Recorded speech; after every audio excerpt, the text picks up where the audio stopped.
Mercredi 31 janvier 2024, Jared Cannonier a toujours la ceinture dans le viseur. Umar Nurmagomedov aurait enfin un adversaire. Des nouvelles de la légende Bas Rutten. On parlera bien sûr de toutes les actualités majeures du jour. C'est le moment MMA. Soyez tous les bienvenus.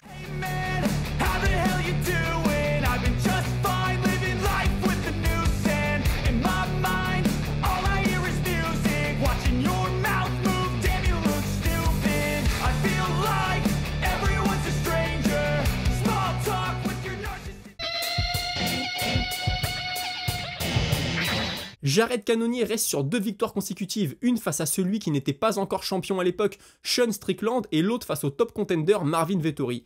En octobre dernier, lorsque Paulo Costa déclare forfait pour son combat qui devait l'opposer à Khamzat Chimaev, l'UFC lui propose le short notice. Seul problème, il se blesse au genou le jour même et c'est finalement Kamaru Usman qui fera face aux Russes dans l'octogone. Aujourd'hui, ça fait 13 semaines que Jared Cannonier s'est fait opérer et les médecins lui prédisent une fin de rééducation pour le mois de mars. À bientôt 40 ans, il est bien conscient qu'il ne faut pas précipiter les choses et prendre le temps de bien se remettre avant de revenir.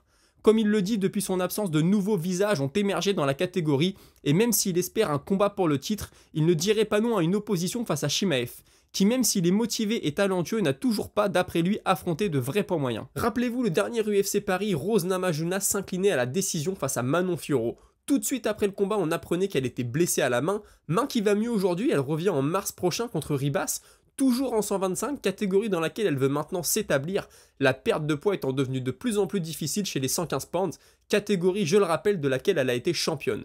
Bien qu'elle soit en haut de l'affiche depuis des années, elle n'a que 31 ans et assure prendre toujours beaucoup de plaisir à l'entraînement et même avoir passé un cap ces derniers mois. Elle se considère plus complète que sa prochaine adversaire et confie être fan de Valentina Shevchenko qu'elle ne pourrait affronter que pour le titre ou pour un gros montant d'argent. Bas Rutten, pionnier du MMA, donne de ses nouvelles et s'il s'est retiré, c'est à cause des blessures et estime que c'est une bonne chose puisque ça l'a selon lui évité de prendre une série de défaites face à la nouvelle génération de l'époque. Prendre sa retraite d'ailleurs n'est pas une chose facile et il l'affirme. Pour bien partir, il faut un plan. Lui, très tôt dans sa carrière, a pris des cours d'acting, une sorte de porte de sortie. Sans cette occupation, il va toujours y avoir cette recherche de l'adrénaline, du combat, et certains la trouvent dans l'alcool ou même la drogue. Il cite son exemple personnel, expliquant qu'il a parfois accepté des combats juste parce qu'il savait que ça allait le couper de l'alcool, au moins le temps du camp d'entraînement. Il raconte aussi une anecdote assez drôle. Il était censé affronter Randy Couture, en tout cas c'était en bonne voie, et l'organisation de l'époque lui propose un combat avant ça. Et il explique donc que c'est ok, mais qu'il faut pas lui mettre un tueur en face, qu'il doit se préserver en vue de son combat contre Couture. On lui dit que c'est ok, et pourtant quelques temps plus tard, il apprend que le gars en question se prépare spécifiquement pour lui, et pour l'affronter depuis 1 an et demi. Ça l'a forcément mis hors de lui, et le jour du combat, il avoue avoir rendu une bien pâle copie tant il voulait faire mal à son adversaire, expliquant notamment qu'on voyait tous ses coups venir, mais qu'il est quand même reparti avec une victoire. Et voilà, d'après lui, certains ont besoin d'avoir un peu d'animosité ou d'énervement pour bien performer, mais lui, c'est tout l'inverse, il a besoin d'être détendu juste avant le combat. L'UFC 298 qui aura lieu le mois prochain à Anaheim marquera le retour de Robert Whittaker. Il affrontera Paulo Costa et son camp d'entraînement est un peu particulier puisqu'il vient d'accueillir son 5e enfant. Il a avoué que ça avait été assez fatigant de faire les allers-retours à l'hôpital en plus des entraînements. Peu de temps après sa défaite face à Duplessis, on a appris qu'il était blessé au moment du combat. Il a dit ne pas vouloir prendre ça comme excuse puisque la plupart des combattants sont blessés le jour J et que s'il a fait une erreur, c'est surtout d'avoir sous-estimé son adversaire. Adversaire d'ailleurs très imprévisible de par ses changements de garde, mais aussi ses enchaînements peu conventionnels, notamment ses entrées en overhand. Il estime que tout ça combiné à la pression qu'il impose pourrait faire déjouer Israel Adesanya en cas de combat entre les deux. Admettant qu'Adesanya est une superstar, il ne serait pas surpris de le voir obtenir un combat pour le titre dès son retour, en lourd léger ou en poids moyen. Son objectif reste la ceinture, mais assure pour l'instant être 100% concentré sur Paulo Costa. On lui a bien sûr demandé si avec le départ de l'USADA, il craignait d'affronter un Costa au physique suspect. Il n'a pas développé mais affirme ne pas avoir été contrôlé une seule fois depuis l'ère post-USADA. Les amis, avant de continuer, si vous pouvez penser à vous abonner ou mettre un petit like, ça vous coûte 0, moi ça me soutient beaucoup. Il y a des jours avec beaucoup d'informations, des jours où il y en a un peu moins, je trouve que ça fait 2 fois, là même depuis le début de la semaine. Il n'y a pas forcément grand chose à dire, mais écoutez, on est toujours là, on distribue l'info, donc si vous pouvez soutenir, moi vous savez, ça me fait toujours très plaisir. Et on continue avec Dana White qui a déclaré que Jim Miller avait fait beaucoup d'argent dans sa carrière. Il parle de 6, 7, 8 millions. Et voilà, il déclare si tu peux être là pendant longtemps, combattre pendant longtemps, tu vas te faire un petit peu d'argent qui pourra forcément aider ta famille, payer ta maison. Je dis pas que tu vas faire 30 ou 40 millions, mais tu vas faire quelques millions et les gens ne sauront même pas qui tu es.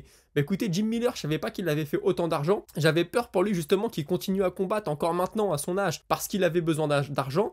Il semblerait que non, il semblerait que s'il continue à combattre, c'est parce qu'il aime ça, et c'est amplement mérité pour lui. En plus, il a une vie assez simple, hein, il le dit, Jim Miller, il rentre chez lui, il s'occupe de ses enfants, il va chasser, il va marcher, voilà, il a pas une vie de superstar, donc je suis très content pour lui, un mec comme ça qui a livré des guerres dans la cage et qui continue à en livrer, qui soit toujours bien payé, moi ça me fait extrêmement plaisir. Dana White, toujours lui, a rencontré le président du Barnacle, et alors là c'est parti sur les réseaux, vous allez sûrement voir. Tout le monde se fait des films, tout le monde se demande ce que ça peut bien donner. On parle d'un Ned Diaz contre un Mike Perry. Alors on pourrait se dire, bah pourquoi Ned Diaz il est plus en contrat avec l'UFC, pourquoi il le rencontrerait? Bah tout simplement parce que Mike Perry lui est en contrat avec le Barnacle. Alors peut-être pour l'UFC 300, est-ce qu'on va nous caler un Ned Diaz contre Mike Perry?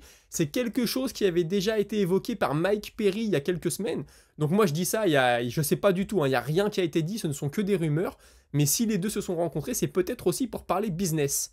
Je vous parlais il y a quelques jours d'Oumar Nurmagomedov qui avait du mal à trouver un adversaire chez les poids coqs de l'UFC. Son manager Ali Abdelaziz a tweeté, ça y est, quelqu'un a accepté le combat le 2 mars, donc ça va venir assez vite, je suis content. Oumar Nurmagomedov, je le vois comme un potentiel contender à la ceinture un jour, un potentiel champion. Ça me semblait bizarre que l'UFC ne lui prévoit rien, je comprends pas que les combattants refusent des combats. Tu peux refuser des combats, mais à un moment quand... Il y a un moment que l'UFC doit pousser quelqu'un à accepter, je pense en tout cas. Alors après on peut me dire ouais tu peux pas obliger les gens à combattre. D'accord, mais quand t'as un combattant qui est bon, qui enchaîne les victoires et que personne veut l'affronter, ça me semble toujours un peu bizarre. Je vous parlais hier de Mohamed Mokaev qui veut faire un combat de grappling contre Demetrius Johnson, et il disait dans son tweet, ouais moi je demande juste ça parce que je trouve que c'est le meilleur, je trouve que c'est une légende, et j'ai envie de me confronter au meilleur, il n'y a pas de manque de respect là-dedans. Et Thomas Spinal qui fait une petite blague, hein, il rebondit là-dessus, il dit ouais t'inquiète pas, les gens se sentent souvent offensés quand tu veux affronter les meilleurs. Forcément, petite référence à son bif, entre gros guillemets, avec John Jones. Tom Aspinall, toujours lui, vous le savez, suite au combat d'Ankalaev, Aspinall avait dit qu'il était un grand fan de Magomed Ankalaev. Je crois que Magomed Ankalaev lui avait répondu « Moi aussi, je suis fan de toi ».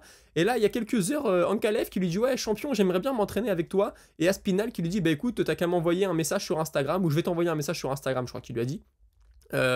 C'est plutôt cool parce que Aspinall, champion intérim, on le présente plus... des capacités debout, des capacités au sol, vraiment un combattant très complet. Magomed Ankalaev, pareil, il n'est pas champion des lourds légers, mais il a son nom dans la conversation, hein. Beaucoup le voient un jour peut-être devenir champion. Donc avoir deux mecs comme ça qui vont s'entraîner ensemble, je trouve que c'est toujours bien. J'aime beaucoup quand les combattants apprennent les uns des autres. On passe un peu à de la boxe anglaise. Jake Paul va remonter sur le ring contre Ryan Bourland. Jake Paul, il est à 8-1 en carrière, 5 KO. Bourland, 17 victoires, 2 défaites, 6 KO. Donc écoutez, moi je connais pas. Alors c'est sur la carte apparemment de Serrano contre Menk. Il l'avait dit, hein, qu'il voulait combattre Jake Paul sur cette carte, ne pas être le main event justement. Donc écoutez, il semblerait que ça se fasse. Ça va être à Porto Rico le 2 mars. Ça va venir très vite aussi. Et surtout, il combat un vrai boxeur. Hein. Bourland, c'est pas un mec qui vient de la télé. En tout cas, je pense, hein, je le connais pas, mais c'est l'air d'être un vrai boxeur pour être à 17-2. C'est pas un ancien gars du MMA, c'est pas un mec qui vient de la télé-réalité, c'est pas un influenceur, je ne sais quoi, c'est un vrai boxeur. Donc dans la construction de carrière de Jake Paul, c'est peut-être un bon choix. Et puisqu'on parle de Jake Paul, vous savez, hein, il a fait son nom quand il a battu surtout Tyron Woodley. Et Tyron Woodley, justement, a parlé de ça. Il dit oui, Jake Paul, avant de m'affronter, personne ne le connaissait. En gros, c'est ce qu'il dit. Il doit sa notoriété au fait qu'il m'ait battu la première fois dans un combat très serré que beaucoup me voyaient avoir gagné. Bon, ça, c'est voilà, hein, c'est toujours les uns les autres. Les juges, en tout cas, n'avaient pas vu les choses comme ça. Et il dit la deuxième fois, il m'a mis KO et c'est suite à ça qu'il est devenu un vrai combattant. C'est pas faux. C'est pas faux. Avant ça, Jake Paul, il avait pas fait beaucoup de combats. Je crois qu'il avait affronté Ben Askren, il l'avait mis KO, on s'en souvient. Mais bon, Ben Askren, tous les gens savaient que c'était pas le meilleur des boxeurs, qu'il était sur la fin de sa carrière. Et puis pour monsieur, madame, tout le monde qui voit le combat, tu vois Ben Askren monter sur le ring, t'as l'impression que c'est un mec qu'ils ont trouvé dans la rue. Je vais rien lui enlever à Ben Askren. C'est un athlète d'élite, hein. Il a une lutte de dingue. Il a fait des choses, on peut pas lui enlever, je le respecte beaucoup. Mais quand tu connais pas le sport de combat, tu sais pas qui c'est, tu le vois, tu te dis, mais ce mec-là, il a jamais fait de sport de sa vie. Alors que Tyron Woodley, à l'inverse, il est arrivé ancien champion UFC, il a un physique de dingue, il fait peur, hein, Tyron Woodley. Et de voir Jake Paul le battre, c'est sûr. Là, Tyron Woodley, je pense qu'il s'envoie un peu des fleurs en disant ça. On le connaît, Tyron Woodley, il aime bien flatter son ego, mais je peux pas lui donner entièrement tort là-dessus. Un peu d'annonce de combat, et il semblerait que Edman Shabazian va affronter Dusko Todorovic à l'UFC Vegas 89 le 23 mars. Vous le savez, Chris Barnett devait remonter dans la cage et apparemment il est blessé. C'est Mohamed Ousmane, donc le frère de Kamaru Ousmane, qui va affronter Mick Persin le 23 mars. On a aussi le gros frappeur, hein, Junior Tafa, la famille Tafa, sacrée famille de combattants, qui va affronter Carl Williams. Donc espérons, alors pas pour Williams, hein, mais moi j'espère un gros KO de la part de Tafa parce que j'aime bien son style. On sait que c'est assez limité, il faut pas que ça aille au sol, faut pas que ça dure trop longtemps. Mais sur une droite ou sur une gauche, il peut te déconnecter n'importe qui. On passe maintenant au Bellator, ou plutôt au PFL, mais vous savez, le PFL garde les deux formules. Une formule tournoi avec le PFL, et puis un peu l'ancienne formule du Bellator. Et là, on a la ceinture des light heavyweight qui a été laissée vacante. Et c'est Corey Anderson et Carl Moore qui vont s'affronter le 22 mars à Belfast. Donc ça y est, on peut parler peut-être de ceinture inaugurale du Bellator sous sa nouvelle formule, sous la bannière du PFL. Et puis pour terminer, un petit mot du One 165 qui a eu lieu ce week-end. Je vous ai dit que j'avais adoré le combat entre Superlek et Takeru. Et je vous avais dit au deuxième round, il y a eu une série en anglaise de Takeru qui a été impressionnante. Corps-tête, décroché, ça pleuvait dans tous les sens. Et bah Superlek est revenu là-dessus. Il a dit ouais, j'ai pris un coup au corps. L'expression qu'il a utilisée, c'est froze. C'est-à-dire ça m'a glacé, ça m'a bloqué sur place. Et il dit la seule chose à laquelle je pensais, c'était qu'est-ce que je dois faire pour survivre. Et donc je pense que sur cette action, il a été touché au foie, parce qu'une frappe au corps qui te fait cet effet-là, ceux qui ont déjà pris un coup au foie, vous savez que ça c'est une frappe au foie qui te fait ça. Et chapeau à lui d'avoir survécu, parce que c'est vrai que la série, elle a duré assez longtemps, et quand tu prends un coup au foie, il est resté debout, il a même pas été compté. Honnêtement, chapeau à lui. Écoutez, on a fait le tour de l'information pour aujourd'hui, je vous propose de passer à la minute auditeur. Et la minute auditeur, aujourd'hui, je la commence avec Ray Zefo, qui me dit faire des éloges sur Greg MMA parce qu'il a 45 ans, ça me fait rire. Dan Henderson, Fedor et Anderson Silva ont arrêté à 45, Randy Couture 48, tout en combattant des tops. Alors désolé, mais les deux derniers adversaires de Greg contre ces types-là seraient au cimetière. Si Greg était américain ou brésilien, il ne remplirait pas une salle polyvalente d'un village dans ces pays. Alors ouais, mais moi, tu sais ce que j'ai dit, c'est que Greg, comme je te réponds, c'est qu'il faut un peu nuancer parce que Greg MMA, il n'a pas eu la carrière de Anderson Silva, Randy Couture, etc. Et même si tu lui demandes de se comparer à ces gars-là, il va dire non mais eux c'est des légendes, moi ma carrière, il a une carrière de laquelle il est très fier et je le comprends, mais ça n'a rien à voir. Mais ce qu'il y a, c'est que lui, tout son business derrière à Greg MMA, les cours qu'il donne, les vidéos YouTube, ça tient sur le fait qu'il est capable de combattre contre des mecs. Et là, justement, il sait s'il monte dans une cage contre un gars que personne connaît et qui se fait allonger, tout le monde va dire non mais attends, tes vidéos c'est du bidon, c'est du pipoté, tes cours, enfin penser, les gens sont un peu bêtes en plus, ouais tes cours c'est n'importe quoi, tu peux pas gagner un combat, etc. Il prend un risque et moi c'est ça que je trouve très louable, c'est d'aller prendre le risque, d'aller combattre dans la cage, peut-être de perdre de tout ton business derrière qui peut s'écrouler, dire ouais tes vidéos elles sont pipotées, etc. Mais voilà, après moi Greg MMA, je suis pas en train de te dire demain il va combattre à l'UFC, il va aller prendre la ceinture, non, il fait ça parce que ça lui fait plaisir, je pense qu'il a aussi, c'est un compétiteur, il a ça en lui, et moi encore une fois, il n'y a pas d'histoire de... Tu peux ne pas être d'accord avec moi, je le comprends, mais moi c'est plutôt ça que je veux dire, et bien sûr que Anderson Silva n'a rien à voir avec Greg MMA, mais tu sais, genre Anderson Silva il était toujours dans le mix du combat, il était toujours à l'UFC, que Greg MMA il a fallu qu'il s'y remette, je pense qu'il a pas non plus les moyens d'Anderson Silva pour sa préparation, etc. Donc moi je trouve, quoi qu'on en pense, que c'est extrêmement respectable de sa part, et je leur dis encore une fois, je dis pas qu'il va aller chercher la ceinture de l'UFC l'année prochaine. Vincente Mata ensuite qui me dit Benoît Saint-Denis qui se part avec Saladin, j'aurais bien aimé voir cet échange, c'est bien que les Français se donnent de la force, je suis entièrement d'accord, moi je suis content que ce soit pas la guerre, j'avais peur au début de la légalisation du MMA que ce soit la guerre des teams, ouais c'est moi qui ai plus fait pour la légalisation, non c'est plus moi, ouais mais toi ta carrière, mais ceci cela, j'avais peur qu'on tourne un peu là-dessus puis que voilà ce soit d'un niveau assez bas, mais finalement pas trop. Après je dis pas que tout le monde sait, mais c'est normal, hein. Tout le monde ne va pas se prendre dans les bras. Et il me dit, pour Abdul, il réside à Nantes et s'entraîne auprès de Beto Ramos. Clément Marcoux avait été avec Baki à Dubaï, car ce dernier avait été appelé par Khamzat pour son camp d'entraînement contre Ousmane.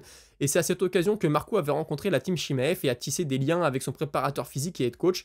Il y a une semaine, Clément et Abdul sont partis à Dubaï pour permettre à Abdul d'avoir des sparring partners solides et pour Clément de consolider ses contacts internationaux.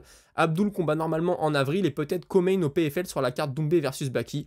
Et oui, et vous avez été nombreux à me le dire, je vous disais hier sur la photo, j'ai mis une photo hier pour ceux qui n'étaient pas là, de Khamzat avec Abdul et avec Clément Marcoux, et je disais, peut-être que Khamzat est venu en France, mais je savais pas si la photo avait été prise en France, hein, je le disais, et vous m'avez tous dit, ouais, c'est à Dubaï. Bon, voilà, j'avais pas suivi l'histoire, mais en tout cas, en France ou à Dubaï, c'est cool de voir que les mecs s'aident, les Français s'entraident pour se tirer vers le haut, t'as d'autres Français qui vont à l'étranger tourner avec des mecs de haut niveau, c'est cool pour Abdul de tourner avec Khamzat Chimaev, tu vois, ça te dit, ok, un mec qui est à l'UFC, c'est ça le niveau d'un mec qui est top à l'UFC, donc moi, j'en suis où par rapport à lui, est-ce que je suis bien, puis tu vois, t'apprends des autres. Moi, je trouve que c'est très très bon, et j'avais dit il y a quelques semaines, hein, Yann Gary, j'aimais beaucoup le voir aller un peu partout dans toutes les salles, apprendre de tout le monde, même si on déteste Yann Gary, beaucoup ne l'aiment pas, mais sa mentalité, j'aime bien dire, moi je vais au Brésil à la shooter box, je vais au SBG apprendre à bouger comme Connor, et ainsi de suite. C'est ça aussi l'idée des arts martiaux, hein, c'est de prendre le meilleur partout, c'est pas pour autant qu'on est un traître ou je ne sais quoi.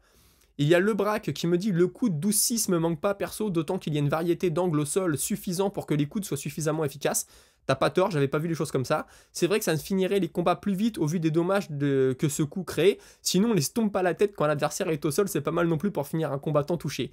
Ouais, t'as raison, mais c'est vrai, hein, il y a beaucoup d'angles de frappe pour les coudes. Après, moi, c'est juste ce que je dis, c'est que les 12-6, pourquoi pas, ça fait du dégât par contre c'est vrai, et il y a un truc que j'ai pas pensé mais il y en a un de vous qui m'a mis un commentaire et je lui ai répondu, tu te reconnaîtras, tu me parlais aussi des pénaltys dans la tête et je disais ouais je suis pas non plus pour, mais c'est vrai que pour l'UFC, quand t'es diffusé à la télé, que tu veux être diffusé le plus possible, d'avoir un mec qui se prend des coups de coude en 12-6 redescendant qui finit la tronche en sang, c'est peut-être pas très vendeur, et je pense que les pénaltys à la tête c'est pareil, dire à ESPN, ouais, on va te diffuser chez vous, mais nous il y a des mecs qui se mettent des pénaltys dans la tête, peut-être que ESPN à un moment peut dire ah là par contre moi je suis pas trop chaud de montrer ça, ça peut être regrettable, on peut le regretter, mais il y a tout un côté business derrière.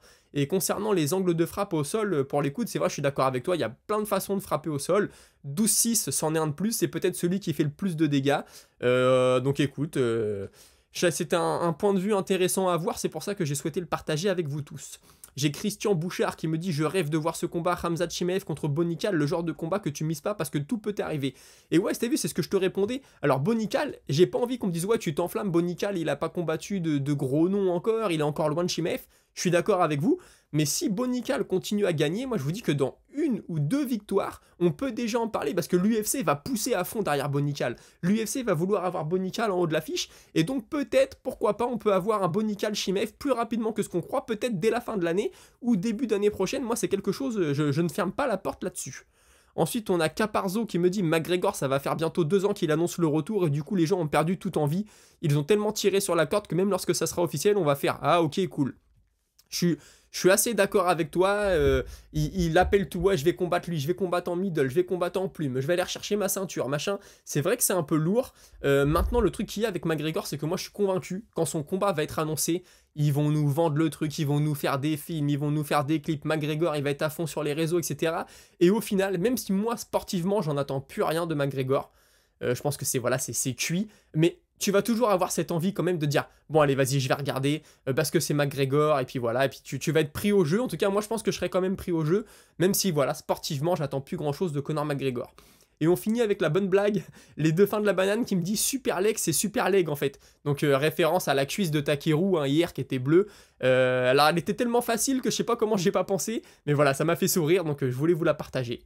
Écoutez, on arrive à la fin de l'épisode. Comme je vous le dis, ça fait quelques jours, je trouve que l'actualité est assez creuse, mais bon, il y a des interviews qui tombent, donc voilà, on fait ce qu'on peut, puis bon, on est toujours là, hein, c'est ça, faut donner l'info tout le temps. Je veux pas la donner que quand il y a des gros événements, je veux avoir un truc quotidien, un petit rendez-vous quotidien. Et puis je vous remercie à tous d'avoir suivi, on se retrouve demain à 17 h. Salut!